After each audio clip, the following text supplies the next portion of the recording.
my country of New Zealand has gone into lockdown and pretty much all my work's been cancelled, so I guess I'm a full-time YouTuber now. This is a video I've been wanting to make for a while, and it's about how to get the most out of your GoPro footage and put together an edit that people actually enjoy watching. I'll be going into my last edit and showing you some of the things that I did to pull that together. I should note this is not really aimed at freestyle FPV. This is more for cinematic flying. So the first and probably most important thing is your GoPro setting. Our goal is to do as much work as we need to in post to get the best image out of our GoPro. It's important that you shoot in the flat color profile. This will look worse when it comes out the camera, but it gives you more flexibility when you start to do the grade.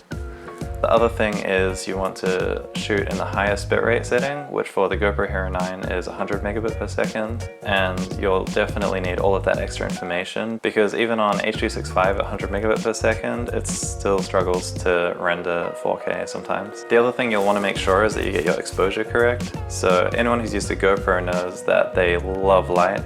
Bright sunshine is the best, and the more light you can pump into that sensor, the better it'll be. As soon as it gets too dark, it gets very grainy and the footage is very hard to work with. Because the camera has a fixed aperture of 2.8, you have two ways in camera to control exposure, and that is ISO and shutter speed. Now, I wouldn't really recommend going above 200 ISO because it'll get noisy. What I do is I set it to 200 and then it fluctuates between 100 and 200 depending how dark it is, which I find isn't too noticeable and it can help you out when you're flying into darker areas. I like to have my shutter speed at double my frame rate so I get that nice motion blur. That does make it more difficult to control exposure, and it means you have to use ND filters. But to me, a fast shutter speed is the biggest giveaway that it's amateur GoPro footage. So I'll take that trade-off. If you're not using ND filters, I'd still recommend not using auto shutter speed and just set it yourself manually. And that way you can control your exposure how you want to. The next thing that is very important is flying smoothly. So even though for cinematic footage, you're almost definitely going to stabilize it somehow, you still need to fly smoothly because if you're on a slow shutter speed, any fast movements will still give you blurry frames after you've stabilized. And while you can stabilize out any kind of rolling movements, there's one thing you can't stabilize, and that's up, down, and drifting side to side. So because of that, it's very important to practice your throttle management and try to fly in a line as much as you can, not wobbling up and down. That's something I see a lot, especially with cinewhoops and indoor flying, is just the vertical up-down movement, which makes me feel a bit sick and looks bad. Try to control things on the day as best you can so that you have a smooth process when you bring it into post. So once you've done all that, you've got your footage, you've downloaded to a hard drive or something, now begins the most painful part of the process for me, which is stabilizing and working with the footage. So I use RealSteady, which is a great piece of software, but it's also kind of a pain. And one of the main reasons I find it frustrating is because there's no batch process function. So you basically have to open multiple instances of the program and run them at the same time. And it's slow, it will take all of your system's resources, so you can't really use your computer while you're doing it. Luckily for me, I have a NAS at home, so I actually run RealSteady on my laptop while I'm still using my PC, and it stabilizes everything out, and then I just check in once they're done. But for you, you might want to set up a job overnight and just come back in the morning. I find the default RealSteady settings are usually fine. Sometimes I'll turn them down a bit if I don't get a good result the first time. But usually it does a perfect job, looks great, and it also gets rid of the fisheye effect. One thing worth noting is that it will crop your image. So if you're shooting 4K 16:9, then you'll end up with 4K around like a 2.35. What I do is I shoot in 4K 4:3 mode, and then it spits out a 4K 16:9 at the end, which is perfect. That's exactly what I need. So once you finally have those smooth clips from RealSteady, it's time to bring them into your editing software of choice. I've used Premiere for years, and like most people who spend a lot of time in it, I have a love-hate relationship. It's great at some things, but some things it really struggles with. And one thing it's not good at is editing H.265 footage natively. I should note it has gotten better recently, but Resolve is still ahead in my opinion. So for all of my drone work, I edit in DaVinci Resolve.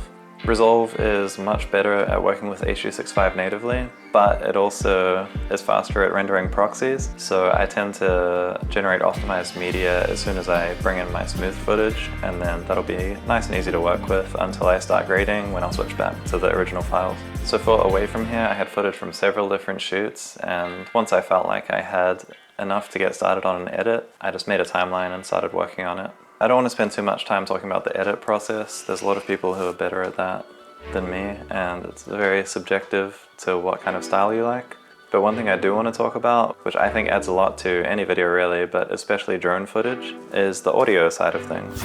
Drones sound horrible, all of your audio will be rubbish, and you can't really use it. But I think it's fun to think about what it would sound like if the drone was silent and you could record audio. So for away from here, I started building out a soundscape, which just makes the footage feel more immersive. The thing it does is it helps flow your edit from one shot to the next. Because the audio doesn't necessarily have to cut at the same time, it makes it feel like a scene rather than separate shots. It can help tie your footage together. So here's a look at some footage without sound effects.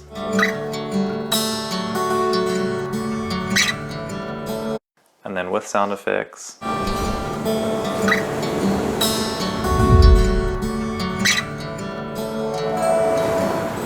For this project I went very stylized, and it's not meant to sound realistic, it's just kind of how I wanted it to feel.